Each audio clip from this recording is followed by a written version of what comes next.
Hey y'all, I'm doing a book review on The Final Empire today by Brandon Sanderson. This is the first book in the Mistborn Trilogy, the first Era Mistborn Trilogy, and it is technically the second book that I have read by Brandon Sanderson. I wish I'd picked up Sanderson. I know I've said this before, I wish I picked up his books many years ago. I've really enjoyed them. I know it's only been 2, but I've really enjoyed it. It's just very fast-paced, even when he's doing, building up his story. It's still very fast-paced, and I love it. He has a way of, especially writing his fight scenes, they seem so fluid, and you can really picture what's going on. So he's really good at describing the fight scenes without making it too long and drawn out and wordy. So he's very good at that. I enjoy the way he writes them, and it's almost like in quick succession, so it kind of gives you that amped up feeling of, oh, they're fighting. I'm reading a fight scene, so you kind of have that tension built in with how he's writing it, and he doesn't forfeit that tension building with a lack of detail, so you can still fully picture what's going on, and it doesn't drone on forever. He's probably by far one of my favorite authors that does for his fight scenes alone. Like, I feel like he's done the best out of all the books that I've read so far. So kudos to him. Love it. He does a really good job with his characters. Each character feels very fleshed out. They don't always get like a whole lot of what I would consider screen time, but you get enough pieces of those characters, especially by the time you get to the end of the book, where you feel like you kind of know what their personality is like, without him detracting from the main scheme of things. So I think he just does a really good job with giving you these little plot points, world building, character building, and making it really seem natural, and not like he's just dumping everything on you. I think he does a really great job, and I can't explain it better than that. I wish I could, but he does a great job on that. Vin's character, Vin is our main character, one of the main characters, I should say. She's very relatable to me. She's very young, even though I'm not that young myself anymore, but she is young. But her insecurities, and her thought processes, how she kind of changes over the book, I feel like it's very natural. Her character arc is natural. Her progression is natural. So I think that's why I find it relatable, because you do see her evolving as a character, but it doesn't feel forced. It's just, I've said natural a million times already in this video, so I apologize. Another thing that I liked about The Final Empire is I know that it's a trilogy. However, it still feels like the story wraps up very well. It's not necessarily self-contained, but it does wrap up very well. You kind of get a feeling of completion, a feeling of satisfaction, without that unsatisfying feeling of a major cliffhanger. So he gives you just enough little tidbits, just a couple of things where you're like, oh, okay, I see what's probably going to end up blossoming in the second book, and I want to find out what he's talking about. So he wraps it up to where you feel like you finished a story. It's great. You have that sense of completion, but you also have that little nugget of information that will hopefully carry you on into the second book of the trilogy to learn more. And I really did enjoy that. So with kind of leaning into that, I'm going to go ahead and get into spoilers. So I'm going to put up the little spoiler time. That way you can catch us at the very end. This book was really good. I am glad that I picked it up after a little life. It picked me up. It was fun to read. It's what I really needed. So one of my favorite quotes, I'm just going to read it word for word here so I don't mess it up. But one of my favorite quotes kind of, I feel like, embodies almost the entire book and Vin's character as a whole. And at one point it said, "The man who wants you to trust him is the one you must fear the most."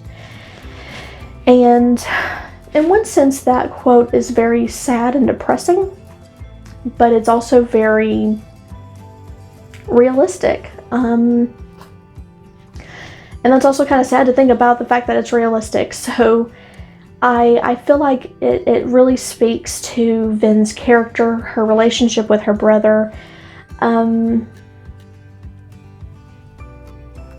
Because sometimes that is the case. It just is. We're not going to dredge up that stuff. But let's go on to the Mist Wraiths. I don't like them. I think they're creepy. That's just me. I'm sure a lot of people like them and think they're interesting. I just don't. I feel like there's something weird about it, because I feel like all these people are so terrified of the mists and the Mist Wraiths, and for them to just be like these weird, unintelligent creatures that just gobble up dead bodies and then make their bodies into weird shapes that aren't even useful, in my opinion. Maybe it is useful for them, and it's just not going into that much detail. But for me, it just feels kind of useless to have all these extra limbs and stuff. I just don't understand it, and the lack of intelligence. I just don't really get why so many people are afraid of these Mist Wraiths. I don't. Which, I mean, I guess they are kind of terrifying, and maybe that's how a myth is born. You know, myths are kind of based on small truths, and someone did find them absolutely terrifying, and they are kind of out there, and they can eat you, and you know, that, I guess it is terrifying. I'll give the Scott people that. But yeah, so I just don't really care for them. I think they're creepy. Now, when Vin's crew is slaughtered, it's a very quietening moment. And you kind of feel that dread, that sense of sadness. There's like all these people, like this whole crew is just wiped out, and they didn't really expect it. When Kelsier, you know, kind of offers his condolences about her losing her friends, and Vin just says, "They're not my friends," and he tells her that was cold-hearted. I loved that, because most of the time I feel like people in general would keep that to themselves. They'd probably just think, well, that was cold-hearted, and then judge Vin for being cold-hearted, rather than saying to her, that was cold-hearted. And then I also really admire that Vin just kind of, she understands that it is cold-hearted, but she also knows that that's realistic. She didn't feel trust for these people. She was terrified of these people. She only used them for some safety, even though she still was kind of afraid. So for her, it's realistic, and I'm glad that she didn't try to really make excuses, but she also kind of was just being honest. And I feel like that was a really good moment for Vin and Kelsier's relationship, and you can kind of see almost that fatherly daughter relationship where, you know, he's kind of trying to teach her, like, hey, child of mine, that's cold-hearted and you shouldn't be like that, because he's trying to teach her about trust and things like that. So I feel like that was a really good moment. I loved it. And then you go on, I'm not sure of the order, I've just got notes randomly. But when she goes to her first ball, which actually I guess that would be after the slaughter, when she goes to her first ball, and she's nervous, of course, but then she kind of realizes, I'm just hiding in plain sight. I can do this. I've done this. I'm just doing a different version of it. And so she gets that confidence. I love it. It's so great, because I was kind of worried that Vin would be one of those characters that's kind of whiny and wants to complain about not being used to it and not really knowing if she's going to be good at it, or second guessing herself all the time. And while that's also relatable and realistic, sometimes I don't want to spend hundreds of pages dealing with a whiny teenager. Sue me. At some point you just kind of got to suck it up, buttercup, let's do this. And I think it's really great that she found a way to overcome her own nervousness, and a way to kind of cope with that and think about her situation in a different way to handle it and be able to push through a very normal reaction to what she's doing. I think it was a great coping mechanism, and I'm all for it. I'm there for it.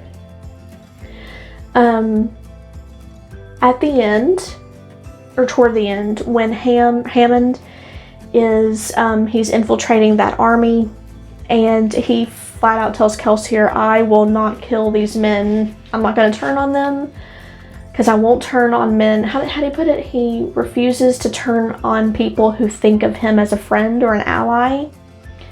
And that was so amazing. I love that, because a lot of times you have these characters that are willing to, you know, they're going to infiltrate, but and because they're willing to infiltrate, they know these people are ultimately the enemy, so I'm going to turn on them if I have to.